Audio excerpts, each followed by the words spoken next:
of Dharma, the qualities of the levels and paths, and thus quickly attain the state of Vajradhara. Sorry, let's just get that off. Let's do the four immeasurable. May all beings have happiness and create the causes of happiness. May they all be free from suffering and creating the causes of suffering. May they find that noble happiness which can never be tainted by suffering. May they attain universal impartial compassion, free of worldly bias towards friends and enemies. Semchen damche dewatang dewe jutang den pa jujig, dungal tang dungal chichu tang trawa jujig, dungal mepe dewa tampatang mindrawa jujig, nering chaktang nitang drawe tang num chempola ne pa jujig. Good morning. If I haven't seen you yet, if you could switch on your cameras, I'm very happy because then I can see if you're really understanding or not. If you're hiding behind a name, then I can't see if you're getting anything. Okay, so I would like it very much if you could put your cameras on so I can see your faces, especially with this teaching, because it's a very deep teaching. So we're going to do the golden letters, realizing the essential profound Dharma, part 7 today. So it's a lot of parts. And when I look at the teaching, there's still such a lot to teach you, because even when I give you the introduction proper, to the whole Dzogchen thing, when I give you the proper introduction, then after that, it goes, when the commentary comes from Patra Rinpoche, it gives you a lot of the stuff that I've already taught, but it's wonderful to hear it because this is the essence of your lives. This is what you've come to the earth for. You haven't come for all your little shenanigans and looking after children and helping this one and that. You've come so that you can learn to get back to your true nature. So what I want to do today, I want to do maybe 2 meditations, but I want to start with a meditation now. So you can get into your posture and say how important this meditation, I want you all to grasp. I still can't convince a whole lot of you to switch on your cameras, but anyway, I'll try. I want you to grasp this absolute primordial purity and its expression. The two things, you could call it emptiness and expression. You can call it emptiness and wisdom. You could call it any of those names because the expression has got lots of names which we're going to discuss today.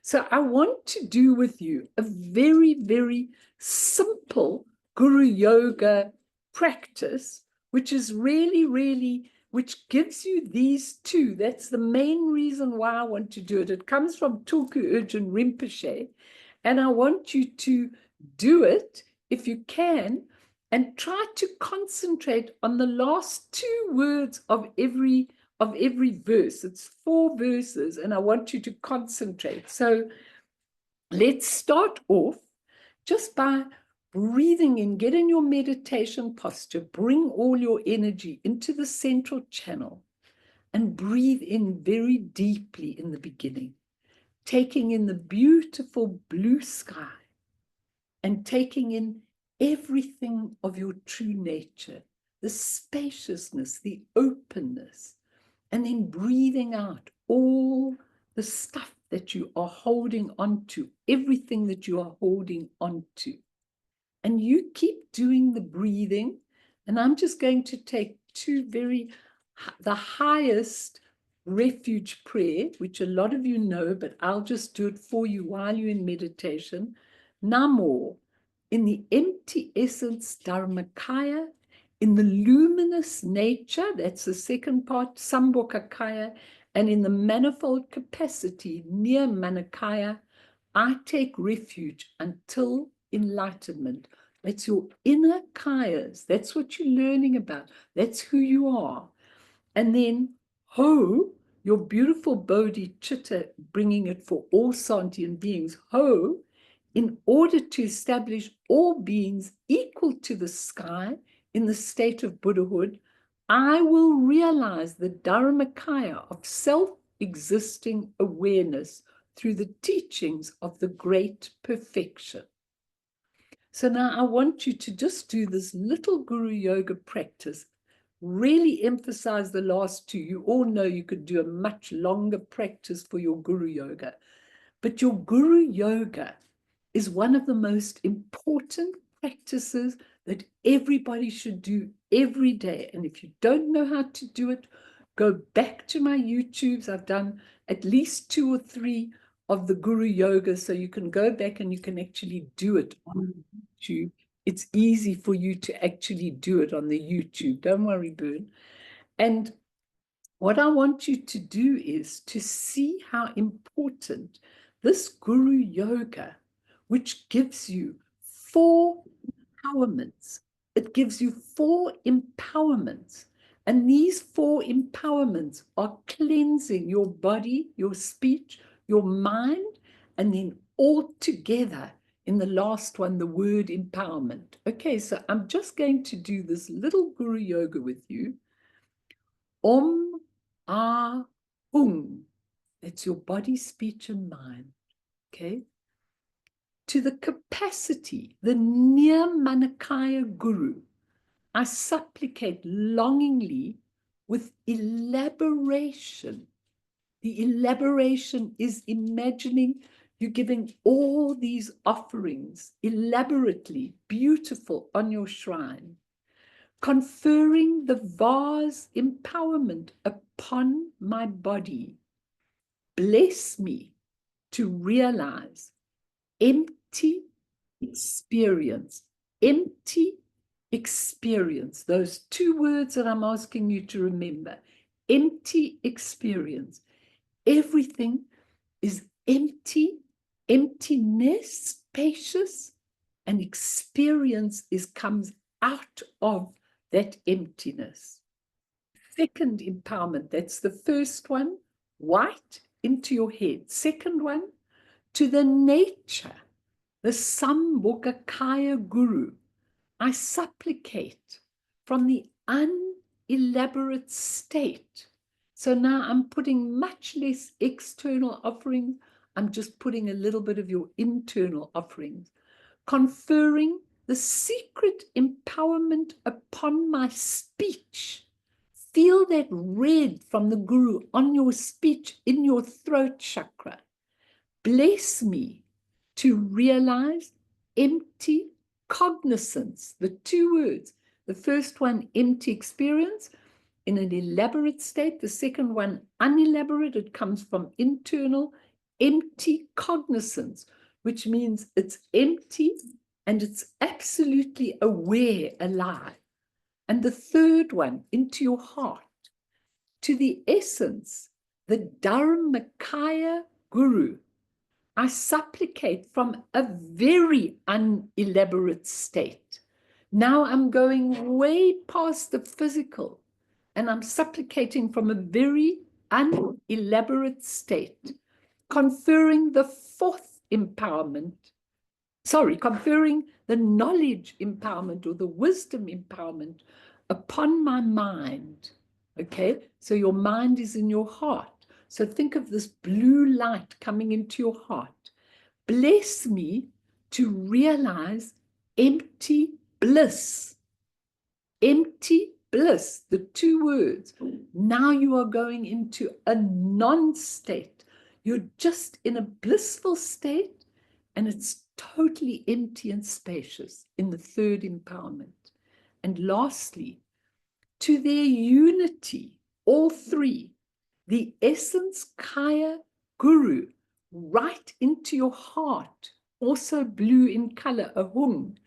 I supplicate from the completely unelaborate state, completely, nothing outward, just your inward, conferring the 4th empowerment into your heart upon my 3 doors. Those are your 3 bodies.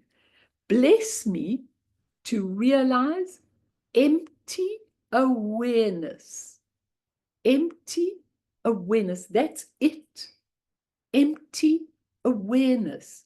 Once you have empty awareness, you are never in trouble again in your life. It's called the word empowerment, the fourth one.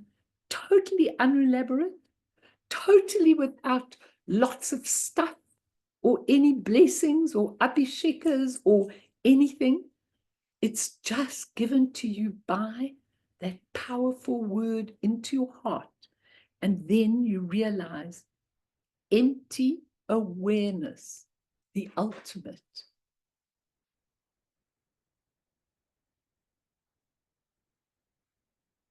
And you rest in a total spacious state. But the spacious state is very relaxed. The guru has dissolved, or you've dissolved into the guru, whichever you prefer, and you are totally relaxed. But while you are relaxed, you are totally aware, spacious and aware.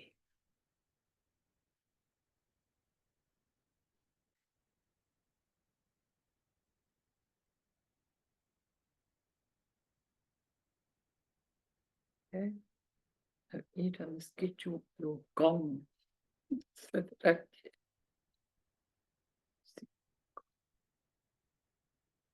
me see.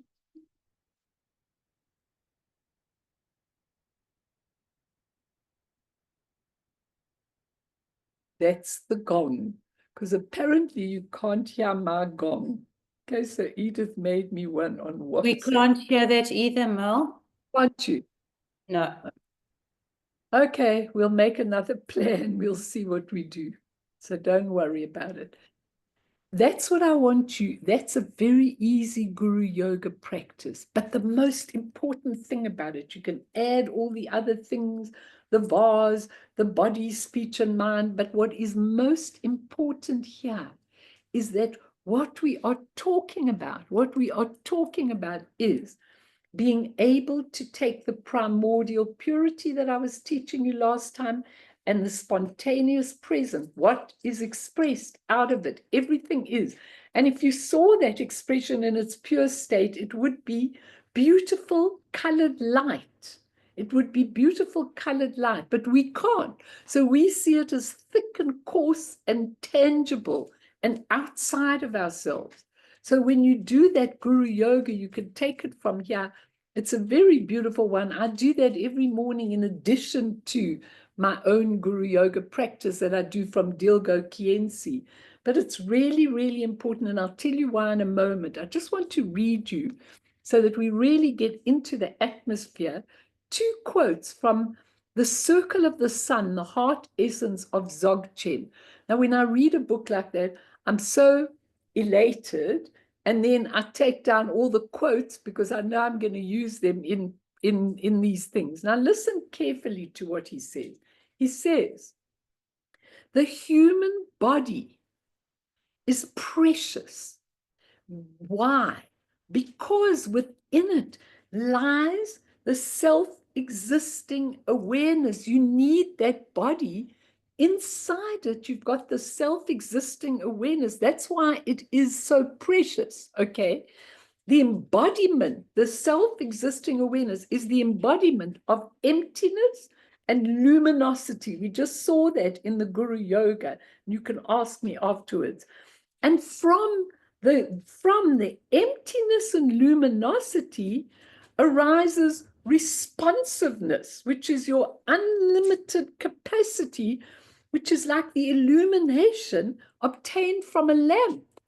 That's why these great masters, when they teach for maybe 10 hours in a day, and they're not even tired, because there's no effort, not like me reading and writing and putting it all together, and then I'm bombed out after the session, okay, because I'm using my physical body and everything else. They don't use that. It just comes through them like a lamp, like illumination from a lamp.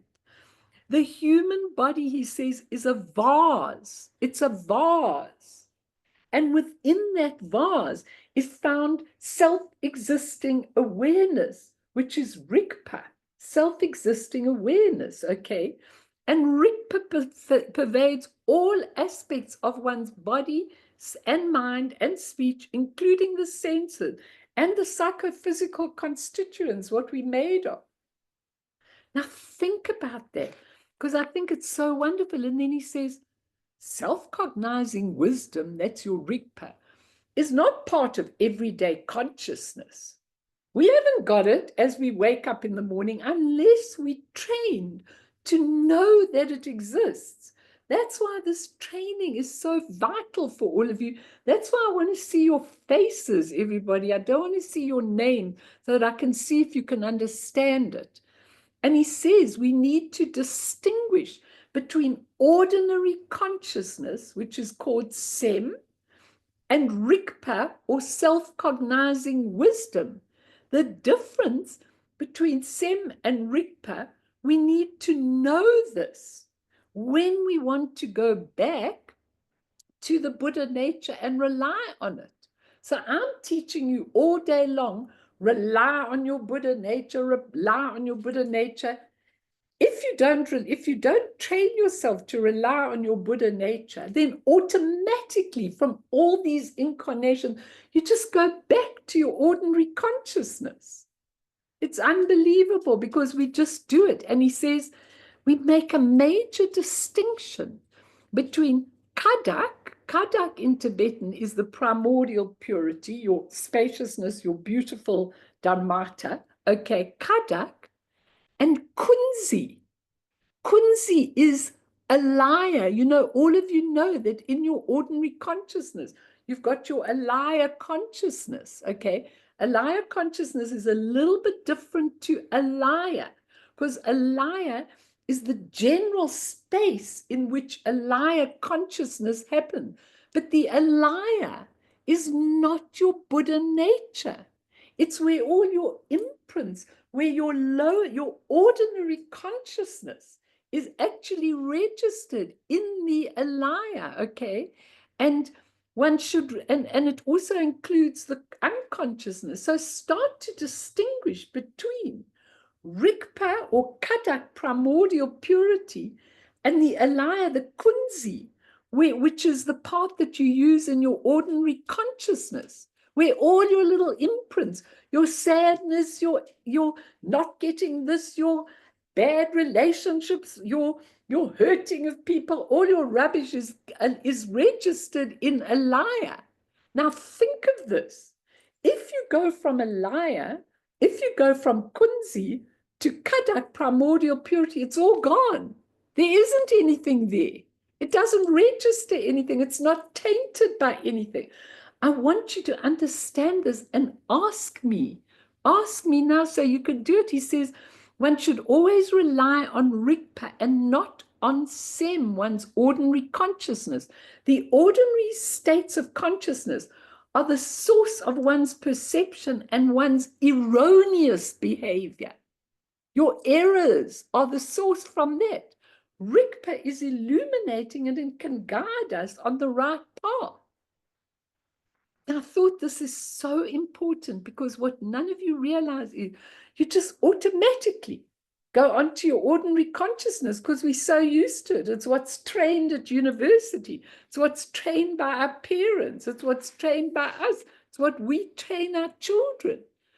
And if you realize there's another space, and this is all just temporary, transient, just the expression, and if I could see it correctly, it would have beautiful, luminous, rainbow light, then we start thinking something different. We start realizing who we are. And then all your problems are over. Now, Namka Nobu says, karma is always something that belongs to the level of SEM, your ordinary mind, while pure presence or Rigpa lies beyond the limited functioning of the human part of your mind. You know, if you saw my notes, you'd have a good laugh because, you know, I've got all these, when I read a book, then I write all the quotes, and those are the quotes I use in my lectures. So then when I'm doing a lecture, I pull them out. But can you see how important they are? Because when you understand this, it's so amazing, okay? I just want to read you the story, then I'll throw it open, okay? It goes like this. It's not a story, it's a truth. Written by Robert Aitken. I got instruction in the koan practice. Koan are all the mysteries that you get in Zen. You've got to solve them. Like they ask you things like, how can you clap with one hand? Then you've got to go for days and months and work out how you can clap with one hand. They're all these amazing koans. Anyway, I got instruction in the koan practice aspect one evening when I was in the bathhouse of Rutaku Monastery with Nagagawa Soin Roshi. You know, Roshi was the very big Zen master. He told me about a remark attributed to the great 19th century statesman and swordsman Yamaoka Teshu. In Teshu's time, new Western imports like soap that we wash with, were beginning to replace traditionally Japanese things like the pumice stone. You know, that's how they washed, with the pumice stone, not with soap. Now this was all imported from the West.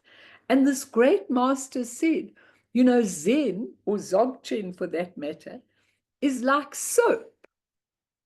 First, you wash with it, and then you wash off the soap.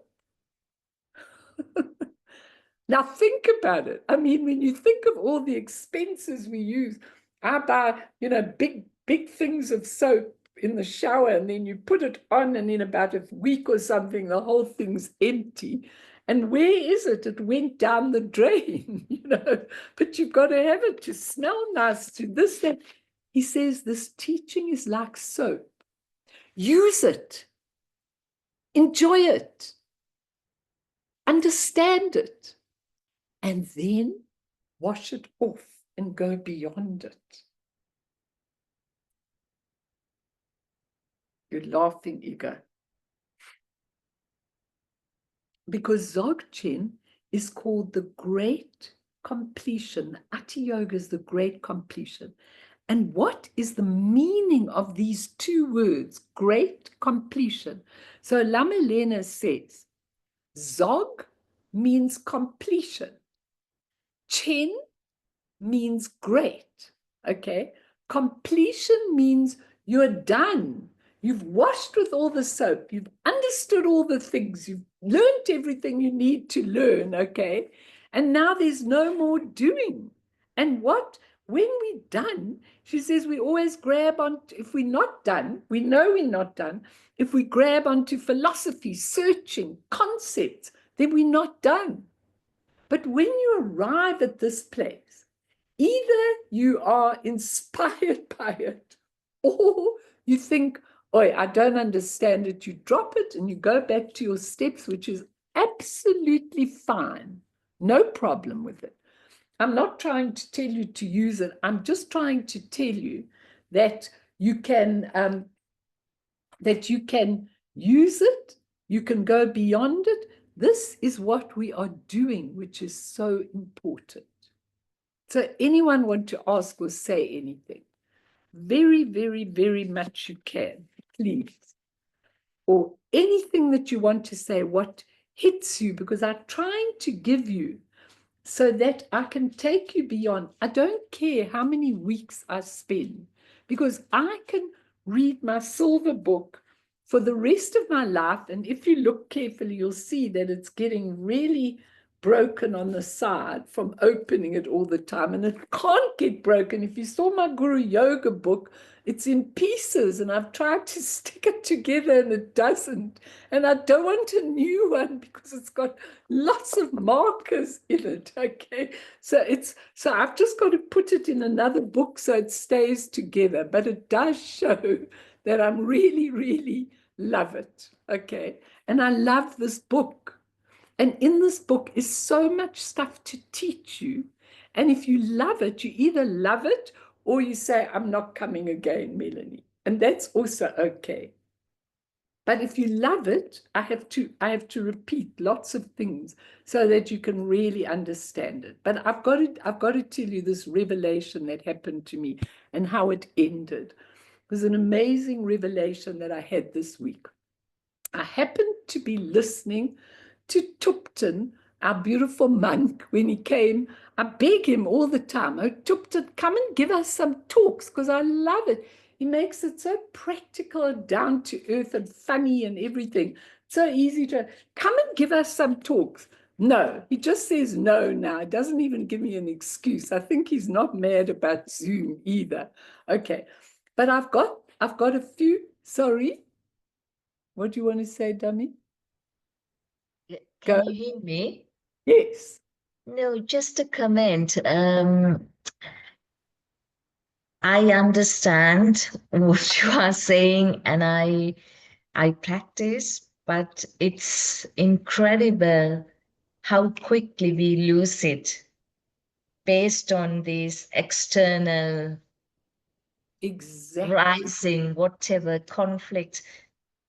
It's so hard to stay on that sort of level or all the time when we have normal day-to-day life and work, and but it's so beautiful what you are saying, and I can feel, I understand. Your face, that it's so beautiful to you. That's why I want to see your faces. You're not fair if you don't show me your faces.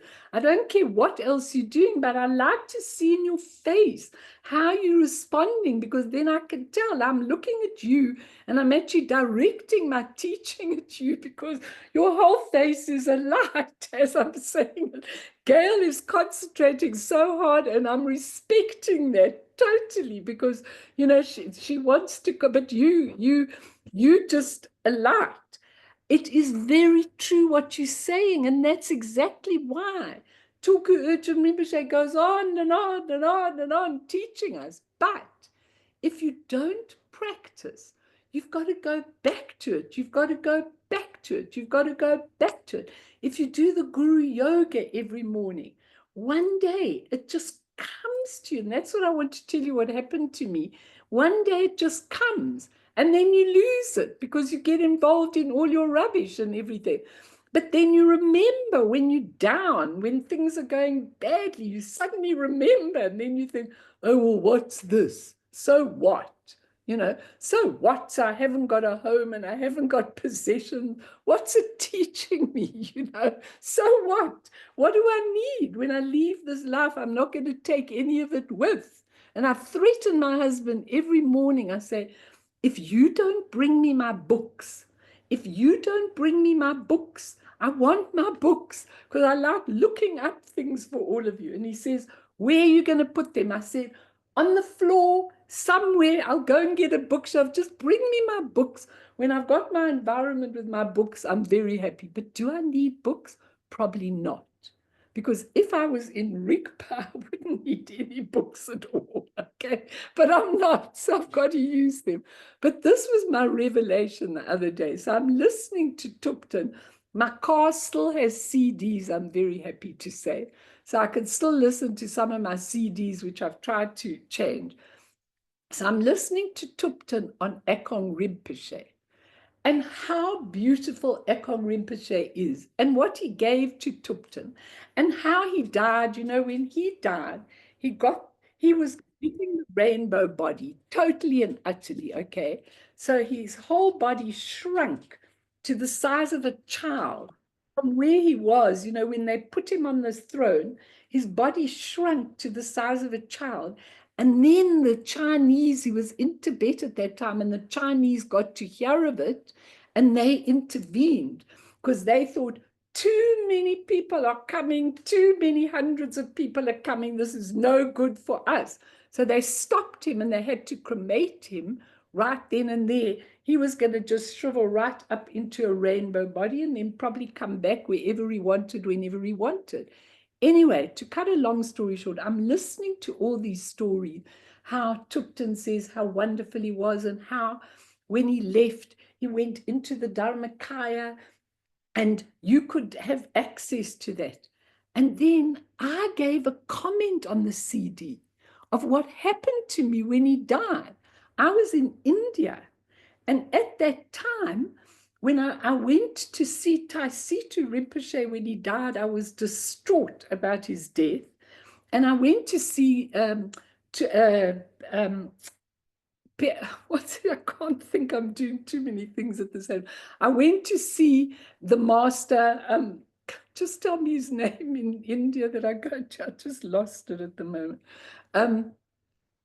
Taisitu Rinpoche, sorry, I really am mad. I went to see Taisitu that day, and I was really beside myself. And I said to him, I'm so distraught. And he said, don't be, because he's gone into his wisdom body, and his body shrank, his body's shrinking, and you will be able to have whatever contact you want. So when I was on that CD in the group that Tupten was teaching, I shared that that first night after he died, I went into this, I'd forgotten about it. I went into, in India, in this beautiful Dharmakaya space of Akong Rinpoche, and I was elevated for that night like you can't believe, and I remembered it. And then and I told that experience. I'm listening to me telling the experience at the group, you know. And then I remembered, and I said, oh my God, Melanie, this Akong Rinpoche, you took refuge with him. He gave you all the Nondra empowerments alone late at night. When Rob Nairn said, must she only get one? He said, no, all four. She must finish them and she must teach.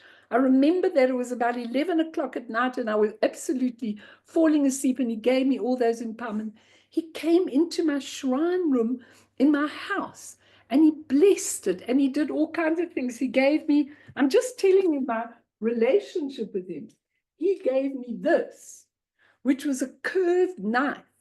And he said, I want you to have this. Did I know what he was giving me a curved knife for? The curved knife is actually Vajrayogini's knife, where she cuts off our egos. So he gave it to me probably to cut off my own ego and cut off a few of your egos, okay? And he gave me everything. Whenever I went to Sammy Ling, I used to go to him, and then he would go into his room and he would bring me all kinds of things. I mean, he gave me, when I was going to India, I don't know if you can see this picture on the wall. I'll try and show you better. But that picture on the wall, if you see it there, of Guru Rinpoche, he signed it and he gave it to me. And he also gave me a Tara picture to go on retreat with. He actually, when I started thinking, I remembered all the things he gave to me. And he was a secret Dzogchen practitioner in the Kaji lineage. They teach Mahamudra, but he practiced Dzogchen. And I thought, what else do I need? Nothing. So today, when I was practicing, I put his picture there together with Guru Rinpoche, and I thought, I must go back to your wisdom body, because if you've got enough faith and devotion, you can meet his wisdom body. And some of you have also taken refuge with him. You can meet his wisdom body and he will teach you how to go about doing the practice.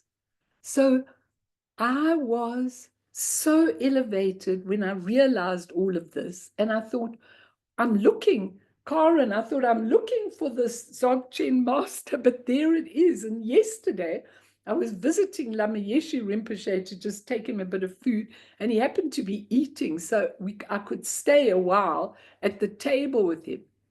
And I told him this experience, and I said, now, Lama Yeshe Rinpoche, it's up to you to connect me with him. Okay, I said, you connect me with him.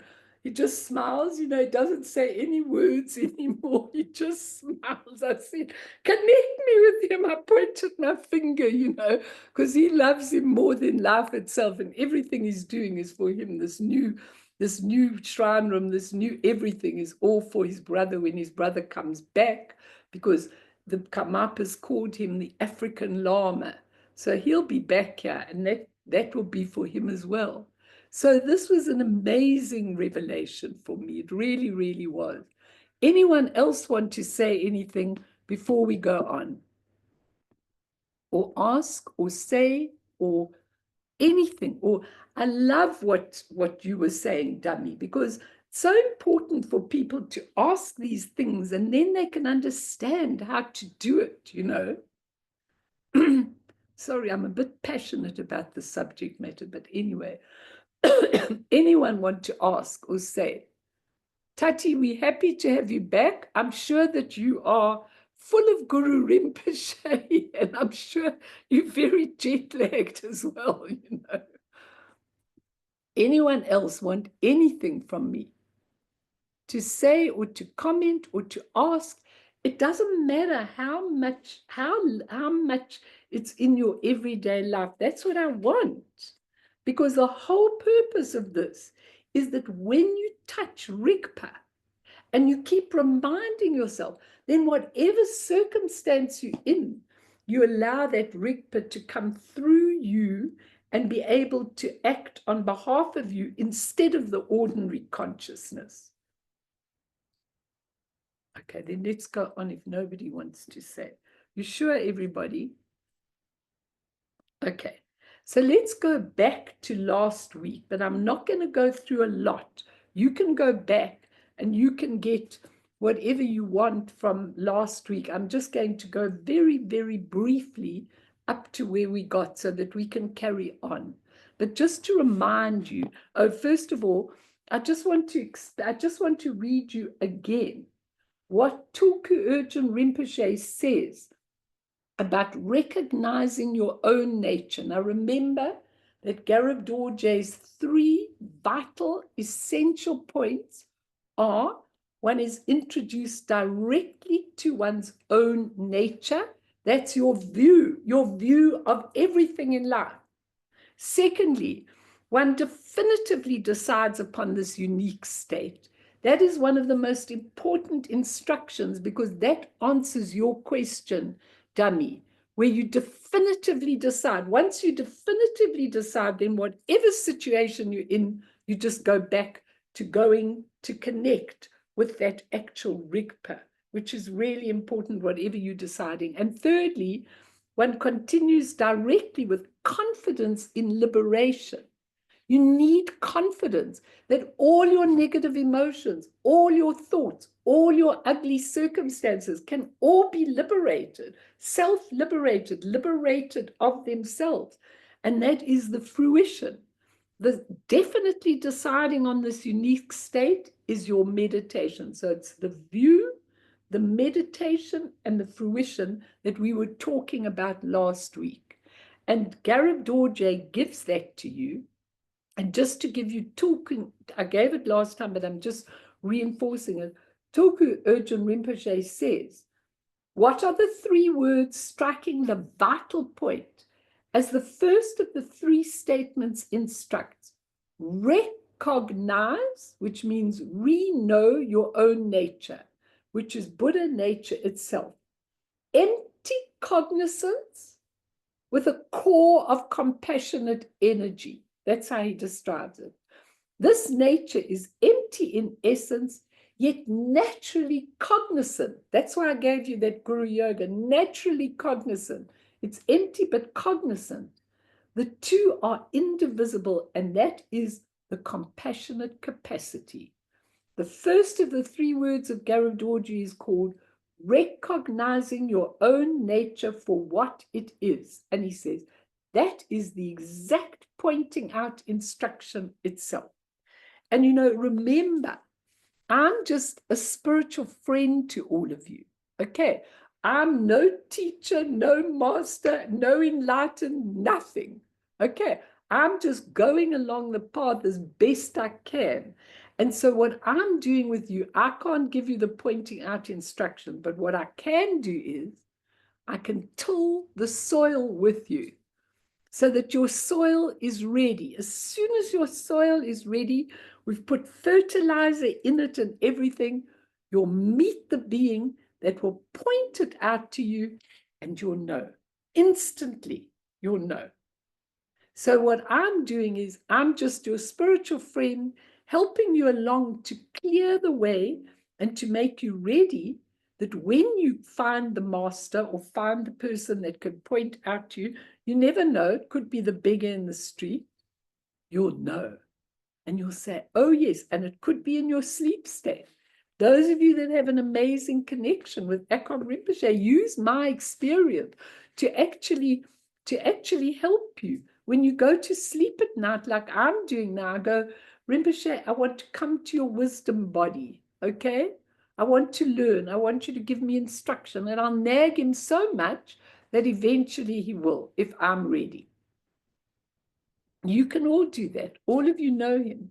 So last week, very, very briefly, because I'm not doing it again, you can go back and listen. We were talking about how in the golden letters, they distinguish between your nature of mind and your ordinary mind or thought process. And remember last week, we spoke about the mirror, how the mirror is your nature of mind. It could be a holographic mirror, very clear, very, very transparent, much purity. That's your nature of mind.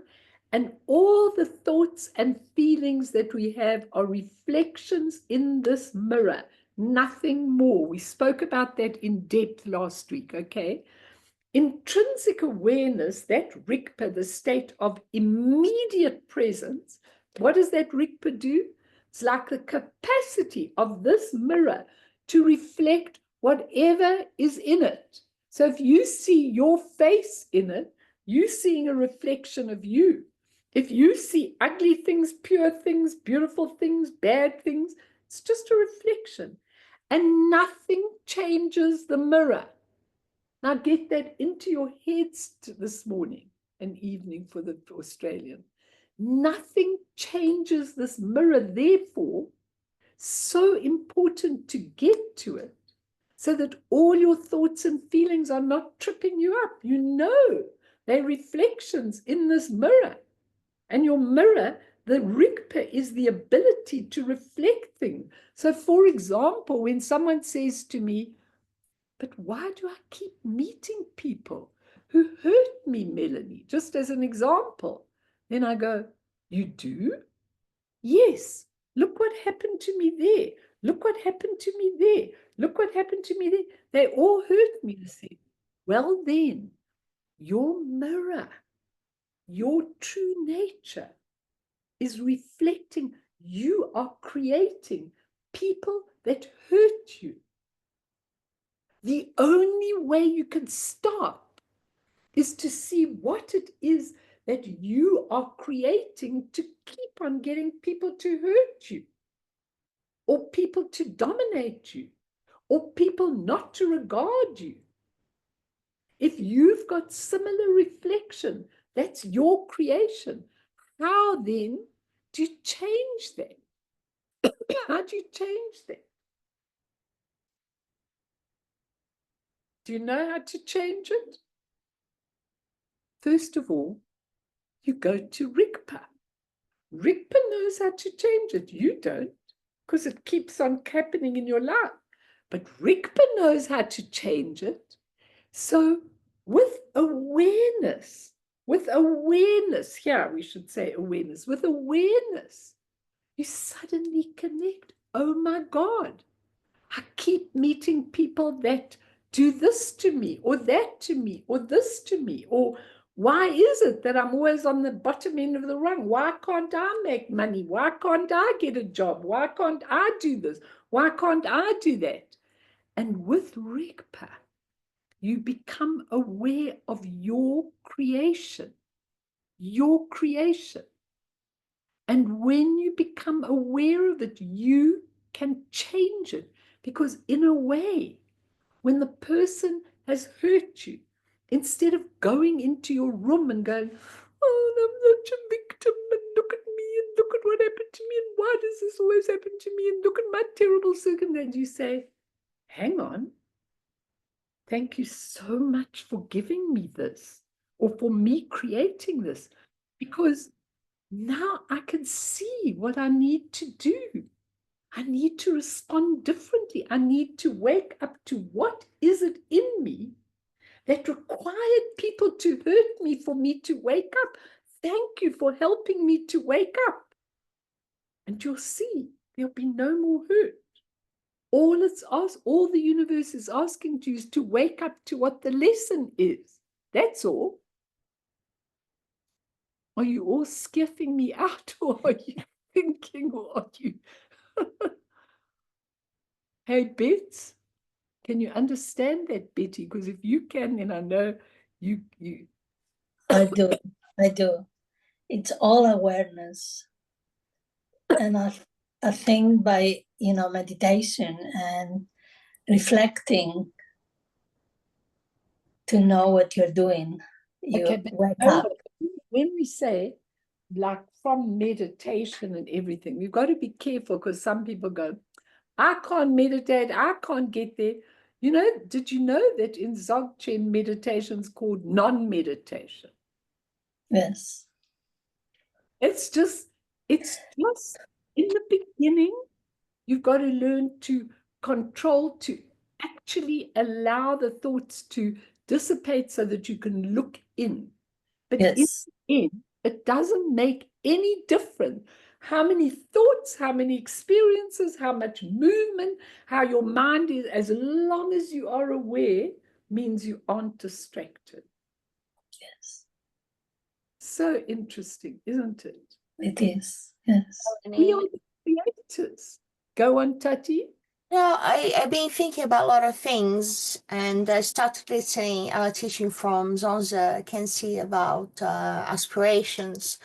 And I think if we really, to begin with, have difficulty in getting to a place where we can start looking into it, I think making aspirations is a good place to start, because even to look at all these things, we need to have enough merit to be able to do that.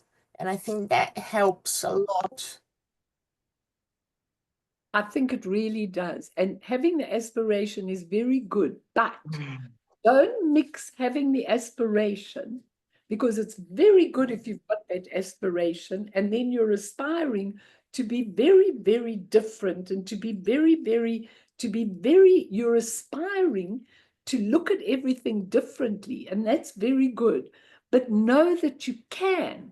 Not only when you've got the aspiration fills your heart with wanting to do it, doesn't it?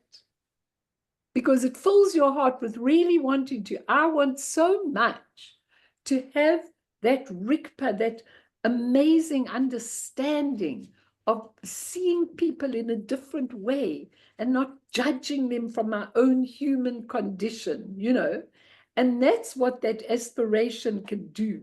But if you just allow that awareness back again, and you lose it, and then back again, and you remember the story of the mirror. My nature of mind is not affected by anything here. So what am I getting so uptight about? And you start changing. It's slow, it's slow. And remember what I was teaching you last week is, with awareness, intrinsic awareness, we live in the condition of the nature of the mirror. Lacking awareness and remaining in ignorance, we live in the condition of thinking that whatever arises before our consciousness is somehow real and substantial. And that's what I was teaching you last week, and I want to go on, if you all get that, because it's really important, because we become attached to the reflections. And the reflections, instead of having rainbow light, which would teach us the truth about them, the reflections are opaque, and they are coarse, and they are from your own human perception, okay? And that's how samsara came into being. But this nature of mind doesn't mind if it reflects something beautiful or something ugly. It's the same. There's no nirvana, and there's no samsara. There's no change in the nature of mirror, because it's primordially pure. And also, it's beyond time. Now, what you're going to learn from me is, that these three kayas, the Nirmanakaya, exists in the time and space that we live in. But if you reached a stage where you could reach the Sambhogakaya, it's in the fourth time.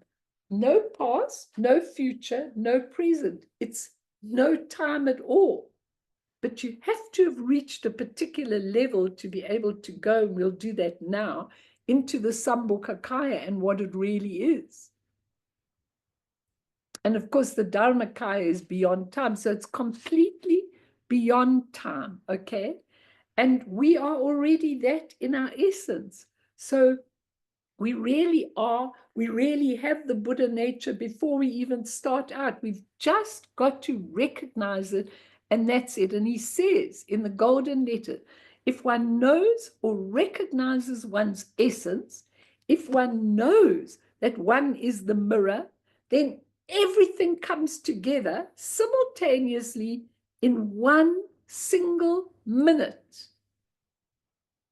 That you all realize you could be listening to me and you could be pondering all the things I'm saying, and then later in the day or tomorrow or the next day, something happens and you just, that's what happened to me when I realized all along I had Akon Rinpoche and I hadn't really used him in that way since his death. I'm thinking to myself, well, he's this little boy that wants to practice. I'm not going to worry him. He doesn't get worried by me calling on him. He's already in his Dharmakaya. That little boy Tuku that's learning is not disturbed by us calling to his Dharmakaya self. And so I just realized that it all came together in one single moment. That's why I had the cheek to say to Lama Yeshe Rinpoche, just help me to get there. And then he just gets this little wry smile on his face and he doesn't say a word. He doesn't answer, but he gets that smile on his face, okay? So by discovering the one Rigpa, the one single experience of the state of immediate awareness, we discover the whole universe, all at the same time. To know this one thing is to know all things. That's what we did last time. Okay, let's go on, and we're going to do a little some of the meditations as well in a moment. But, you know, this is all just in the introduction. Then later, Patrul Rinpoche gives the full commentary. And then after he gives the full commentary on the 3 vital points, then John Murden Reynolds gives his interpretation of it. And for me, that's a lot easier for all of you to understand. So I'll take a few things from Patrul Rinpoche, but I'm going to use John Murden Reynolds' explanations to help you to make it quite simple for you. David Hawker, you talk to me now. I want to hear that voice that's always got so many things on his mind. Unmute yourself. I want to hear that voice because you sit there, I can see the grin on your face, and I want to hear your voice. You've got Yeah, you know, these teachings are a lot to consider. And at times I have more clarity around the significance and application. Like this morning at like 1 a.m., I was thinking about primordial purity in my insomniac state to help me go back to sleep. and cognizant emptiness. And you know, it's like those principles are so vast that it can help me go back to sleep some of the time. At other times, I see these ants running around on the tiles here who have no idea about this Apple device at all. And sometimes these teachings I feel like the ants. And there's a high-tech device above me, which for the most part is beyond my capacity to live each moment of the day. with that awareness and that take on the matter. Like today, when you started at 10 o'clock after the prayers, a guy with a vacuum, a leaf blowing machine came and blew all around here. Exactly when the show started, that's what happened. And that represents often in my life, my dharmic awareness gets interfered with on an ongoing basis by life itself. And who created that? And who created that? Did you know that you created the guy to do the leaves? Because I'll Yes. tell you why. Because Tulku Urgent Rinpoche says, and I say these prayers every single day because it's really, really interesting. So let me see if I can find them very quickly. Okay, because it's really very, very interesting to see. But he says, just hang on 1 second, if you've got patience. Okay, here we are. He says, imagine the obscurations of your body are purified. You are empowered to meditate on the deity. Now, this is the sentence I want. And the seed of appearance dawning as deities is planted in your being. Now, just think about that. Imagine if the seed of seeing appearances as deities is planted in your being. So when you look at your partner and they're really aggravating you deluxe, okay, and suddenly you see them as a deity, it's all gone. A wrathful deity. As a wrathful deity, but wait, I want to go to the next one. The supreme speech of all the victorious ones is the continuity of resounding emptiness beyond arising and ceasing, blah, blah, blah. May sounds heard be realized as mantra, and may the seed of realizing sound as mantra be planted in your being. Now, this place that I live in is one of the noisiest places in the whole world, okay? Everybody is busy and they're always doing leaves and vacuum cleaners and all of that. You can hear it all the time. And I keep saying to myself, and the seed of realizing sound as mantra is planted in your being. So I'm hearing as the vacuum cleaner is going, Om Mani Padme Hum, Om Mani, or Om Mahum Benza Guru Pemas, because the seed is planted until eventually all the noises become mantra. And the third thing, the Vajra mind of the victorious ones is aware emptiness beyond arising, beyond dwelling and ceasing. By conferring the empowerment of the Vajra mind, may luminosity dawn as wisdom. So he goes, and the seed of realizing luminosity as wisdom is planted in your being. Now, you know, those three, wherever I go, the seed is planted in your being of realizing luminosity is wisdom. So the minute I screw my eyes up and I see the rainbow light, then I want that luminosity to be transformed into wisdom. And the seed is planted in you. Now just think about that, David. Because imagine, you know, why is it that they've got to go and collect the leaves? The minute I'm starting my practice, I have it every single day. And then I go. And the seed of planting the noise as mantra is planted in your mind. You know, I mean, it's you just change. You change your whole perception because now you're seeing it through Rigpa.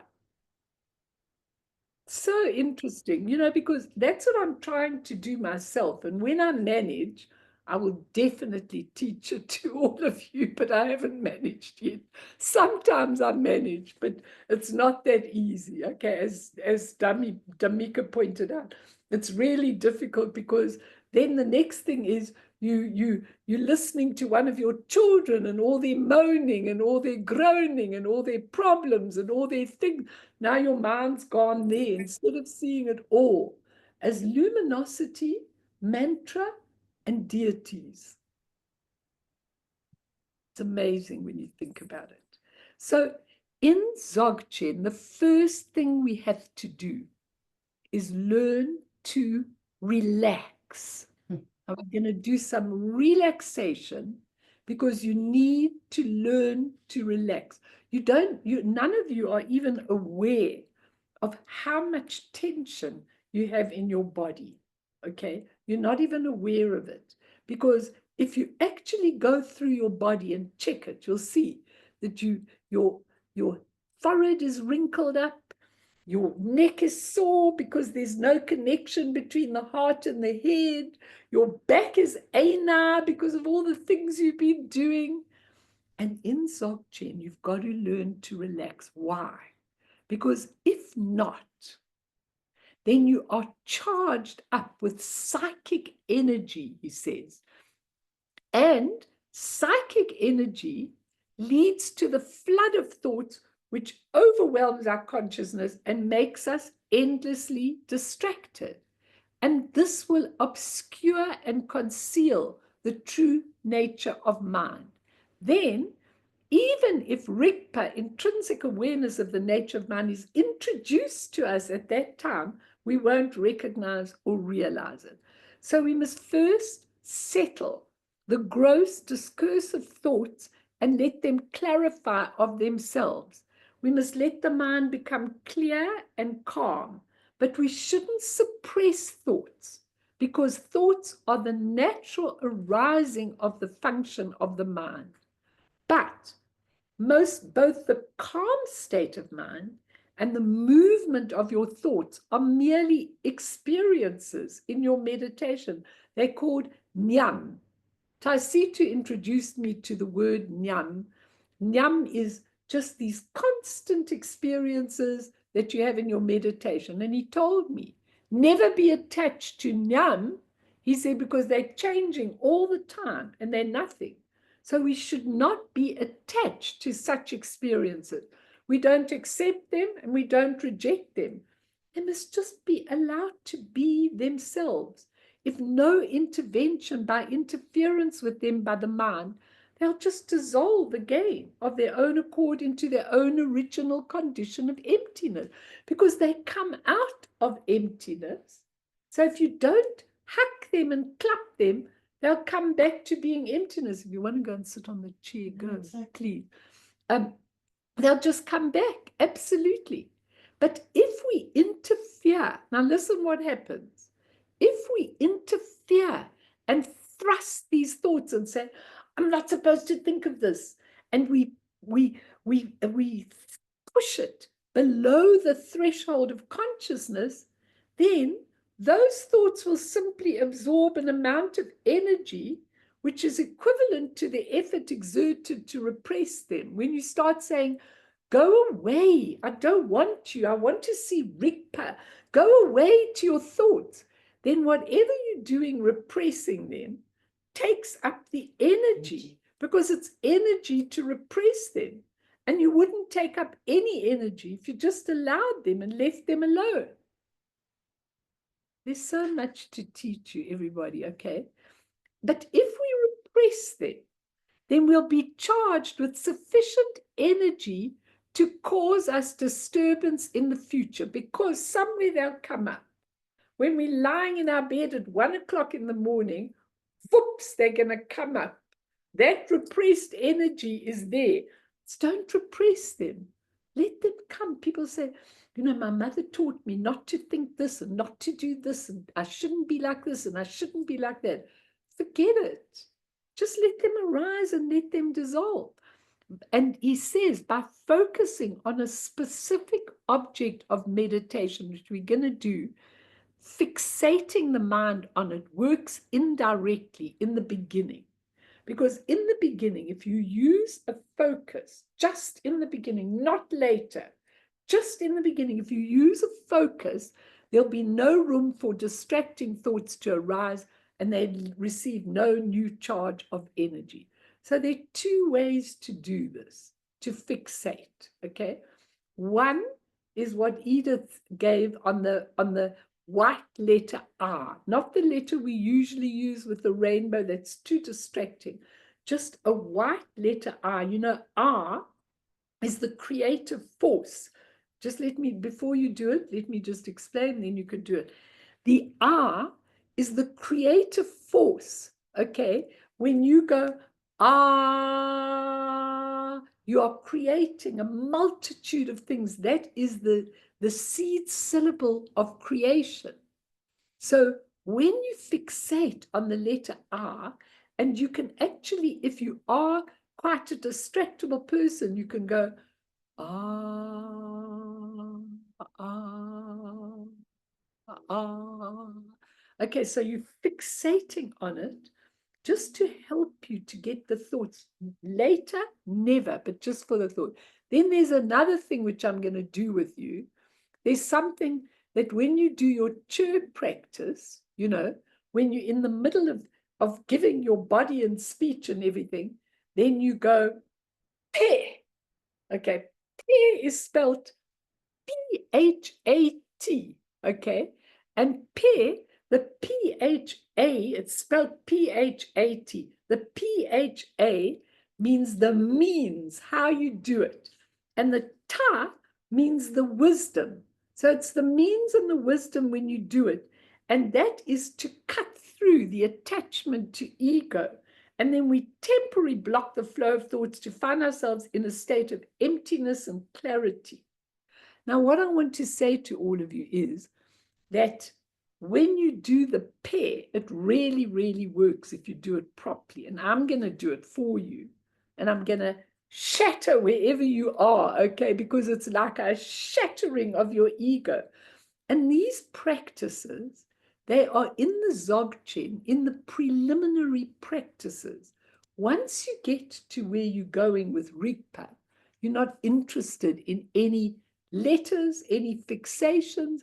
You are done with all of that. But in the beginning, when you want to do the thing of contemplation, it's really, really worth using these. So can we use them now? Okay, so Bern, if you've got Edith's white eye, okay, we just do this and then I'm going on. I've got so much. There we go. Okay, now it says, if you are agitated, just let me get the exact explanation of what they're saying. If you are agitated, then put the eye a little bit lower than you. So you're looking a little bit down on the eye, okay? Because it's going to calm you.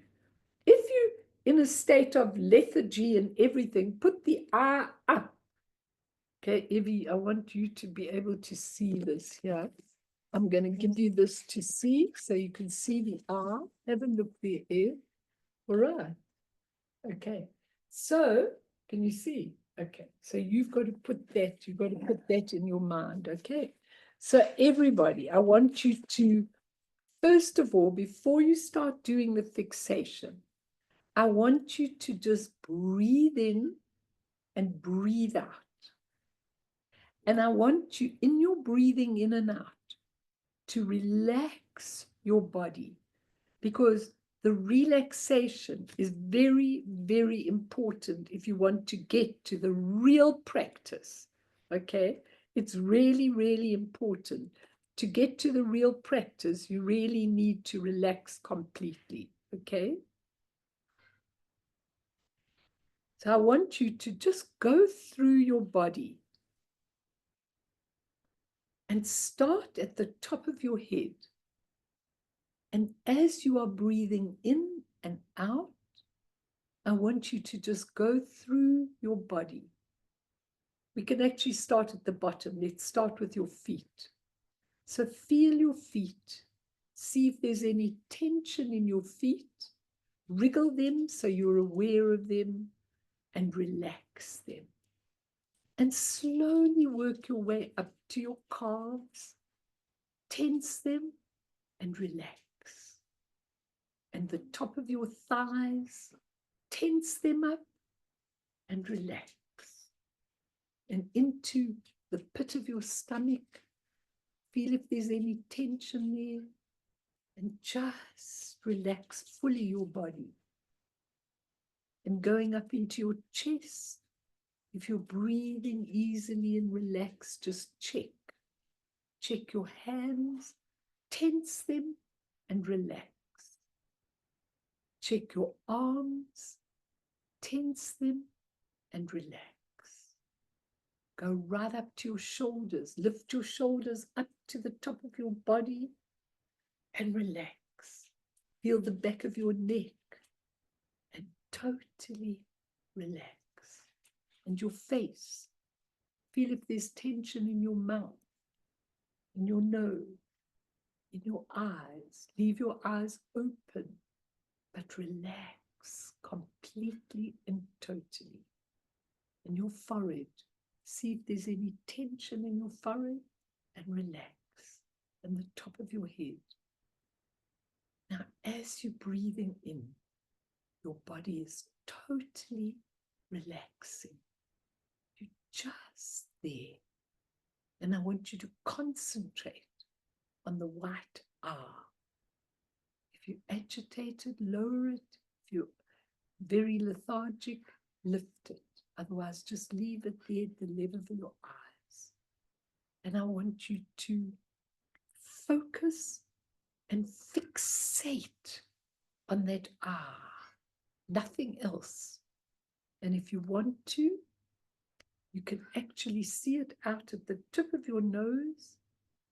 And as you breathe in, you link the letter with your breathing, and the letter goes out into space with each exhalation and returns to the tip of the nose with each inhalation. And we do this because this fixation inhibits the arising of all these millions of thoughts. So breathing in, you return the R to the tip of your nose. Breathing out, you exhale it out into the open. In and out, totally relaxing everything. Breathing it in, remember it's the creative thought. If you're finding this difficult, as you are breathing in and out, you can go, oh,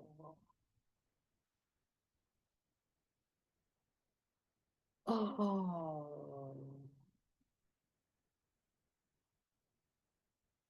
oh. You can go on and on, just leaving all the thoughts to be and focusing on this letter.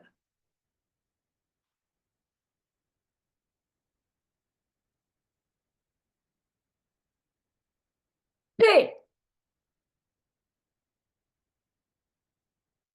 If you got a shock, that's brilliant. That pair will take all distraction and cut the attachment to any of your ego.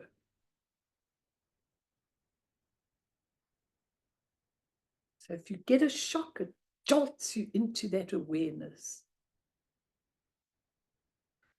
And then relax again. Direct introduction to the knowledge of Rigpa, the state of emptiness and clarity. Relax. Don't follow your thoughts. Don't attempt to block them. The breathing slows. The thoughts slow down. Since thought ride on the psychic energy, your eyes don't move. Your eyes are open, they don't move, because the movement of the eyes induces thought. When your fixation on the eye is acute on the white letter, there's no room for thoughts to arise. Then relax a little bit your focus and see if the thoughts arise anymore.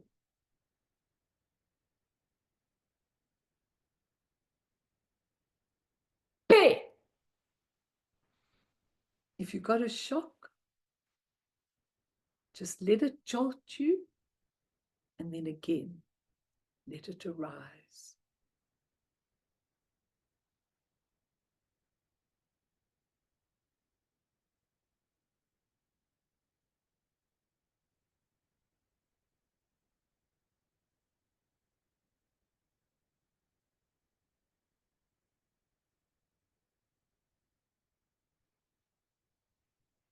Now we're letting go of the R. Burn, you could take it off the screen. We're letting go of the R. You can practice this at home. Carry on, carry on. We're just going into a state of contemplation, free from fixations, from concepts. Just a beautiful state of Dharmakaya, emptiness, openness, awareness, directly penetrating the naked awareness, remains just as it is. We directly penetrating beyond the mind. When we do the pe, it's a startled state with no thoughts, yet there is awareness, not a state of unconsciousness.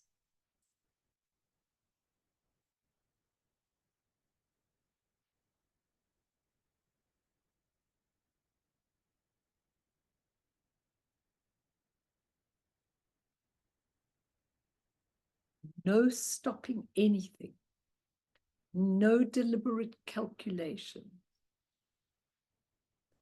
It doesn't matter whether you're in the calm state of shamatha or the movement of thoughts. They both represent rigpa. Rigpa can be discovered in your calm state or your state of moving thoughts. It's not the experience itself, but the immediate awareness of that experience. Whatever is happening in your mind, we just discover that immediate awareness, the one thing that's discovered in all your experience.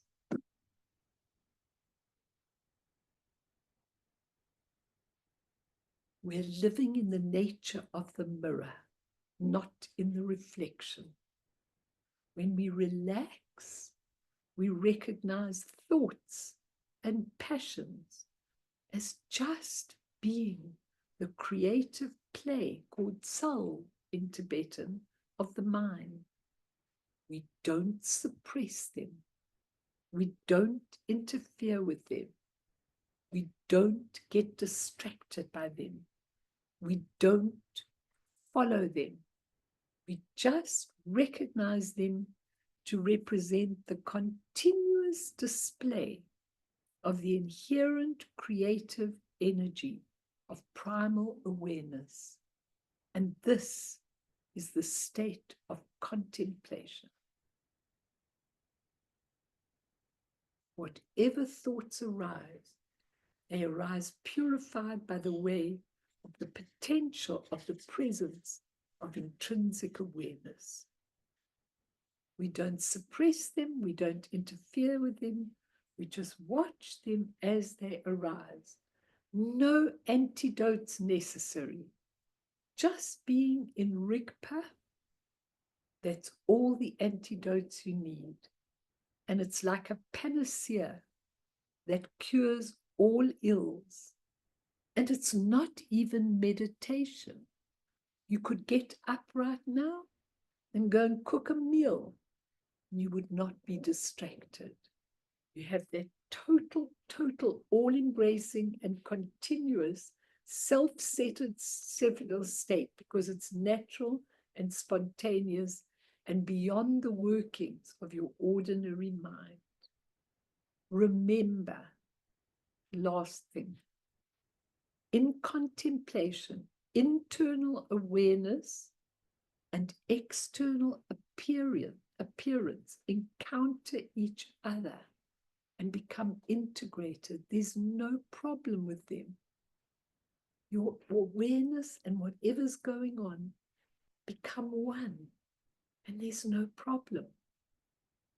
If we, in our normal human mind, we don't understand this, and they become the object where we are the subject.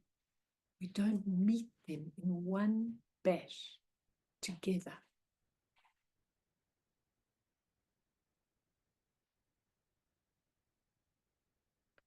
That's what contemplation is, okay?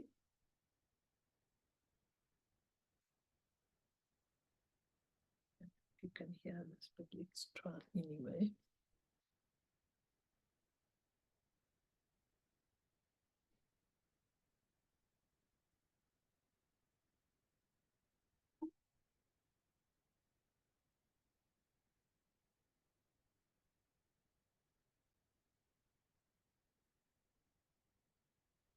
Don't know if you could hear that gong. Hey, gong. Could you hear the gong? Okay, doesn't work yet. We'll have to find another way. So all of you just come slowly back. I don't know why we can't. I'll have to play around with it. So does that make sense to you? You've just got to practice, guys. If you're sitting and waiting for your grandchildren, your children, you're sitting in the car and you've got 5 minutes and you've got 1 minute and you've got 2 minutes, just do it. You don't have to do the hour, but just do relaxing, breathing in and out, allowing the thoughts to play and realizing they are nothing. Just the creative play of your primordial purity. So let's dedicate, and then I'll stay if anybody wants to ask any question. And I hope you could get something out of today that changes your life a little bit, because I really want your lives to be changed a little bit. And you can thank Ekong Rinpoche if they are. So for all those people going through terrible, terrible suffering, and the hostages and the Palestinians and the Ukrainians and the Russians, all of them that are really suffering from the egos of what their leaders are trying to do, for all of them, for all the people suffering, may they just get one thing out of this, and that is that we have a part of us that is not affected by any of these circumstances. They are temporary, transient, impermanent, and there is a place where no matter, even if you die on the battlefield, it's all okay. So through this merit, may all beings attain omniscience, may all obscurations fall away from the stormy waves of birth, old age, sickness, and death. From the ocean of samsara, may all beings be freed. Sonam die tamche zipane topne nepe dranam pamshene jegana chi balab dropaye sipe sole doa droar sho.